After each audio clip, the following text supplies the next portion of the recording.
नमस्कार दोस्तों, स्वागत है आपका द ग्राउंड रिपोर्ट में। मैं हूं समीर आत्मज मिश्र।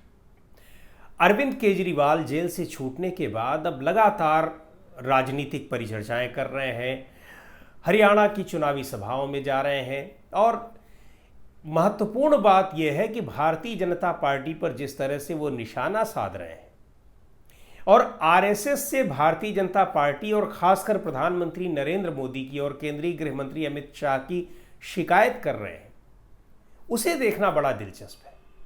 अरविंद केजरीवाल, आपको याद होगा कि लोकसभा चुनाव से ठीक पहले जब उनको कुछ दिन के लिए जमानत मिली थी, आते ही उन्होंने निशाना साधा था और उत्तर प्रदेश में मुख्यमंत्री बदल दिया जाएगा।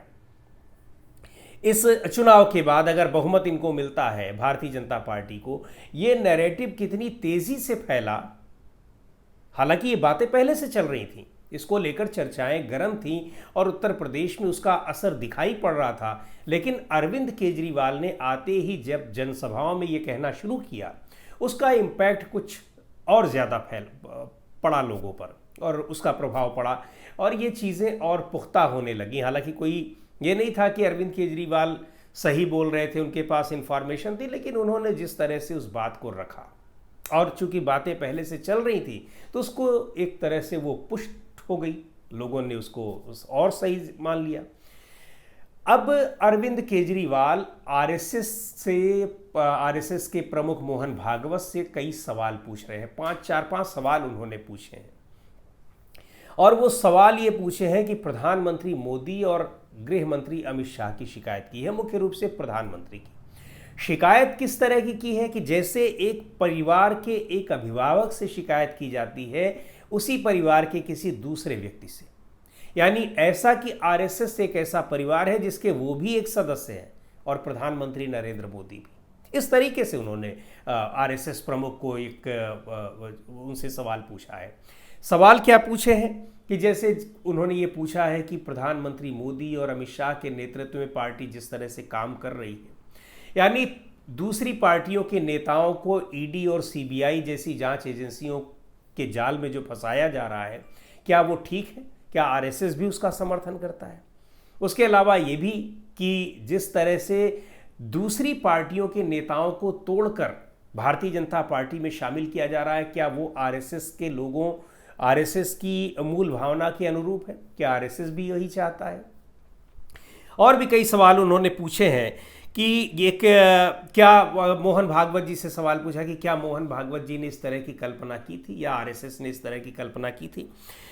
जो भारतीय जनता पार्टी है, चूंकि वो आरएसएस से ही निकली है, राष्ट्रीय स्वयंसेवक संघ से ही निकली है, वो पथभ्रष्ट होती जा रही है, तो क्या आरएसएस उस पर लगाम लगाने के लिए कोई उसके पास इलाज करने के लिए कोई रास्ता है, कोई कार्यक्रम है, कोई योजना है? और उन्होंने इस बात का भी जिक्र किया जो जेपी नड्डा ने, यानी जो भारतीय जनता पार्टी के राष्ट्रीय अध्यक्ष हैं जेपी नड्डा, उन्होंने लोकसभा चुनाव के दौरान जिस तरह से साफ तौर पर ये कहा था कि अब हमें आरएसएस की ज़रूरत नहीं है, भारतीय जनता पार्टी अकेले ही अब चुनाव लड़ने के लिए और चुनाव में उतरने के लिए, चुनाव जीतने के लिए पर्याप्त है। यद्यपि उसका क्या फ़ायदा नुकसान हुआ वो भारतीय जनता पार्टी ने देखा ही। वो 240 सीटों पर सिमट गई, कहाँ 400 पार की बात कर रही थी। लेकिन नड्डा के उस बयान पर भारतीय जनता पार्टी ने अभी तक प्रतिक्रिया नहीं दी है, यानी उस पर कोई खेद नहीं जताया है या कोई सफाई नहीं दी है। ये अलग बात है कि अब आरएसएस के महत्व को फिर से समझा जाने लगा है भारतीय जनता पार्टी ने और प्रधानमंत्री नरेंद्र मोदी ने भी इस तरह की बात की है। लेकिन ये चुनाव के पहले की बात थी कि सीधे तौर पर पब्लिकली आरएसएस की अहमियत को ख़त्म घोषित कर दिया गया और अपने लिए उसकी ज़रूरत को बेकार बता दिया गया। ये भी उन्होंने याद दिलाया कि जब क्या प्रधानमंत्री नरेंद्र मोदी के ऊपर 75 साल की उम्र का फार्मूला लागू नहीं होता, क्योंकि जब 2014 में भारतीय जनता पार्टी की सरकार बनी तो कई पुराने नेताओं को किनारे लगा दिया गया, मार्गदर्शक मंडल में शामिल कर दिया गया, उनको कोई पद नहीं दिया गया और ये कहा गया कि 75 वर्ष के ऊपर के लोगों को कोई पद नहीं दिया जाएगा। कई जगहों के राज्यपाल जी भी जो बने हुए थे 75 साल पूरा करने के बाद उनसे इस्तीफे ले लिए गए, हालांकि कुछ उसके बाद भी बने रहे। इसका अपवाद एक दो नहीं, कई अपवाद रहे। लगभग 90 साल की उम्र के ई श्रीधरन को भारतीय जनता पार्टी ने केरल में अपना मुख्यमंत्री कैंडिडेट बनाकर चुनाव लड़ा था। ये सारी बातें हुई, लेकिन एक नियम बनाया गया कि 75 साल की उम्र के बाद लोगों को रिटायर कर दिया जाए, और ऐसा किया गया कई मामलों में। लाल कृष्ण आडवाणी थे, मुरली मनोहर जोशी थे और ढेरों नेता थे। लेकिन अभी चुनाव से पहले अमित शाह ने कहा कि 75 साल की उम्र की जो सीमा है वो प्रधानमंत्री नरेंद्र मोदी पर लागू नहीं होती। अब क्यों नहीं लागू होती? शायद ये इसलिए नहीं लागू होती कि वो बिल्कुल अलग हैं, वो नॉन बायोलॉजिकल है, जैसा कि प्रधानमंत्री ने पहले कहा था चुनाव से पहले, कि उनको लगता है कि वो शायद ईश्वरीय अवतार के रूप में यहाँ आए हैं, वो पैदा नहीं हुए। इस बात को लेकर मोहन भागवत ने सीधे तौर पर निशाना साधा था, बस नाम नहीं लिया था, और कह दिया कि ये चुनाव के बाद जब समीक्षा होने लगी कि चुनाव में हार कैसे गई भारतीय जनता पार्टी, तो उन्होंने कहा सीधे तौर पर कि भाई आप देवता हैं, मनुष्य हैं, क्या है ये लोगों को तय करने दीजिए, आप खुद मत तय कीजिए। और आरएसएस ने कई बार प्रधानमंत्री नरेंद्र मोदी पर हमला बोला है, और जिस तरह से ये जो कार्यशैली है भारतीय जनता पार्टी की, इसको लेकर कई बार आलोचना की है। लेकिन बताया ये जाता है कि सरकार के और पार्टी के जो एक नेटवर्क है उसमें आरएसएस खुद अब इस तरह से घिरा हुआ है कि वो बहुत ज़्यादा मुखर होकर के कुछ बोल नहीं पाता है। अब वजह चाहे जो हो, स्थितियां जो भी हों, लेकिन महत्वपूर्ण बात जो मैं आज आपसे चर्चा करना चाहता हूं वो ये है कि अरविंद केजरीवाल एक अभिभावक के तौर पर आरएसएस को ले रहे हैं, अपना भी और भारतीय जनता पार्टी का भी, और उससे इस तरह से सवाल पूछ रहे हैं कि बताइए क्या ये ठीक है, ये जो कर रहे हैं ये सही है।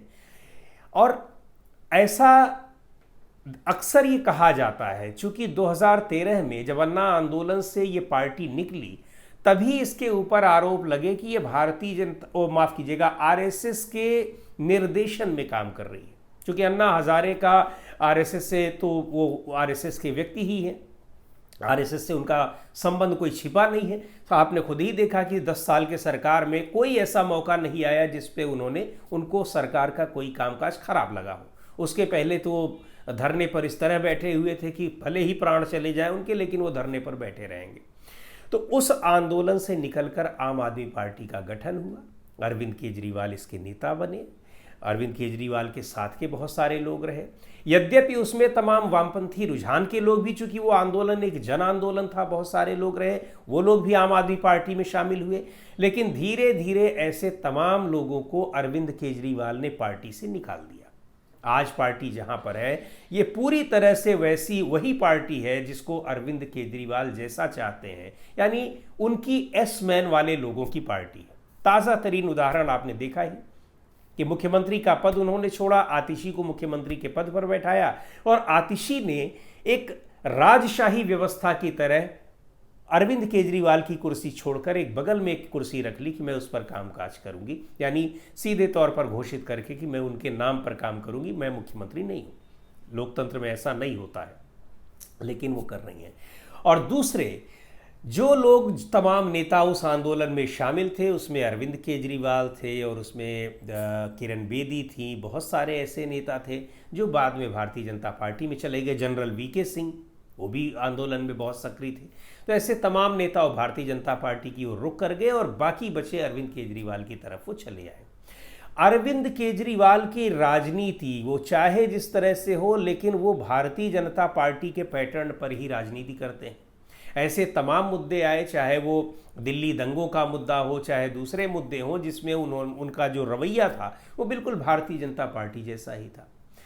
चाहे वो राम मंदिर में मुफ्त दर्शन कराने की योजना हो, ऐसे बहुत सारे उनके काम रहे हैं जिसमें ये लगता है कि भारतीय जनता पार्टी जिस तरह से काम करती है, उसकी जो सोच है उसी पर वो चलते हैं। और इसीलिए इन्हीं सारी वजहों से ये बार बार कहा जाता है कि आरएसएस ने आम आदमी पार्टी को भारतीय जनता पार्टी की एक वैकल्पिक पार्टी के रूप में तैयार कर रखा है। कई लोग ये कहते हैं कि ये भारतीय जनता पार्टी की बी टीम है। कई राज्यों के चुनाव में कई बार ऐसा आम आदमी पार्टी ने दिखाया भी, उसके काम से लगा, चाहे वो गुजरात के चुनाव हो, गोवा के चुनाव हो, मध्य प्रदेश के चुनाव हो, तमाम ऐसी जगहों पर उसने प्रत्याशी खड़े किए और हाल ही में हरियाणा की सभी सीटों पर भी प्रत्याशी खड़े किए हैं। तो उस पर यह आरोप लगता है, और उससे भारतीय जनता पार्टी को जीतने में मदद भी कई राज्यों में मिली है, सब जगह तो नहीं लेकिन कई राज्यों में मिली। तो उस पर यह आरोप लगा कि ये भारतीय जनता पार्टी की बी टीम के रूप में काम कर रही है।